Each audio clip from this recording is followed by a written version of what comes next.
আমরা সবাই উলের সোয়েটার, মাফলার, কম্বল আরও অনেক কিছু উলের ব্যবহার করি, কিন্তু জানো কি এই নরম উষ্ণ কাপড় আসলে শুরু হয় এক নিরীহ ভেড়ার লোম থেকে।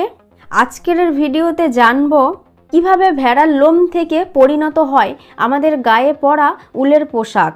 প্রথমে জানা হোক ভেড়ার লোম কিভাবে কাটা হয়। ভেড়ার লোম যারা কাটে তাদের বলে শিয়ারা। ভেড়ার পা শক্ত করে বেঁধে ধরে ইলেকট্রিক মেশিন দিয়ে লোম কাটে। আর এই ভেড়ার পাটা শক্ত করে বাঁধলে ভেড়াটা বেশি নড়াচড়া করতে পারে না। একটা ভেড়ার লোম কাটতে সময় লাগে সাধারণত 2.5 থেকে 3 মিনিট। ভেড়ার লোম কাটা হয়ে গেলে ভেড়ার গা হালকা হয়ে যায়। আর এই লোমটা বেশিরভাগ গরমকালেই কাটে, তখন ভেড়ার গাটা হালকা হয়ে যায়। ভেড়ার লোম শীতকালে চাঁচলে ভেড়ার গায়ের লোম না থাকাতে আবার ভেড়ার ঠান্ডা লাগবে। ভেড়ার লোম চাঁচা হয়ে গেলে লোমটা পরিষ্কার করে, খারাপ লোমগুলো বাদ দেয়। ভালো লোমগুলো একটা মেশিনে দেয় গোল করে বাঁধার জন্য। গোল করে বাঁধা হয়ে গেলে গাড়ি করে অন্য ফ্যাক্টরিতে নিয়ে যায়। এবারে এই লোমগুলো পরিষ্কার করবে, তার জন্য অন্য একটা মেশিনে দেয়। এই মেশিনটাতে দেয় লোম ধোয়ার আগে ধুলোবালিগুলো বের করার জন্য, এতে জলটা কম লাগবে। লোমে থেকে ধুলোবালি ঝাড়া হয়ে গেলে লোমগুলো গরম জলে দেয়।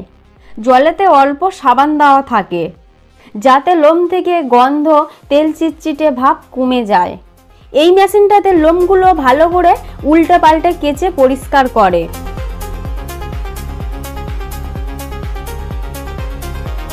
এর পরের মেশিনটাতে দেয় লোমগুলো ভালো করে সাবান জল ধোয়ার জন্য।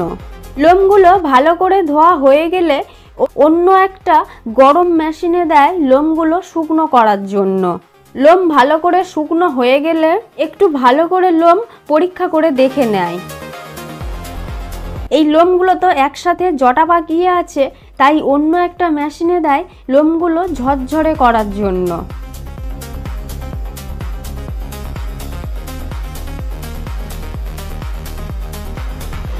আবার এই ঝরঝরে লোমগুলো আরও একটা মেশিনে দেয় সোজা করার জন্য।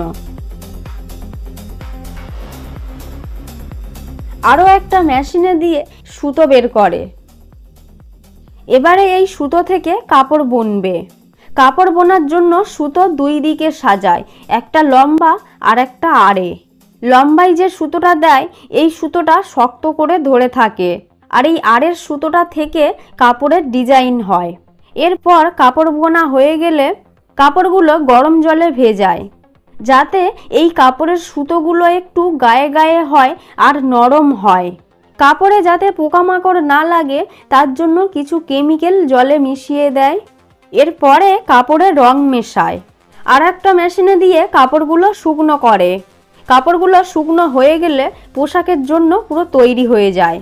এবারে কোম্পানিরা এসে এই কাপড় নিয়ে গিয়ে সোয়েটার, মাফলার, কম্বল যে যা পারে তৈরি করে। কিভাবে ভেড়ার লোম থেকে কতটা মেশিন পার করে আমার তোমার গায়ে দেওয়া নরম উষ্ণ শীতের পোশাক। ভিডিওটাতে ভালো লাগলে একটা লাইক দাও আর চ্যানেলটাকে সাবস্ক্রাইব করো। দেখা হচ্ছে খুব তাড়াতাড়ি পরের ভিডিওতে।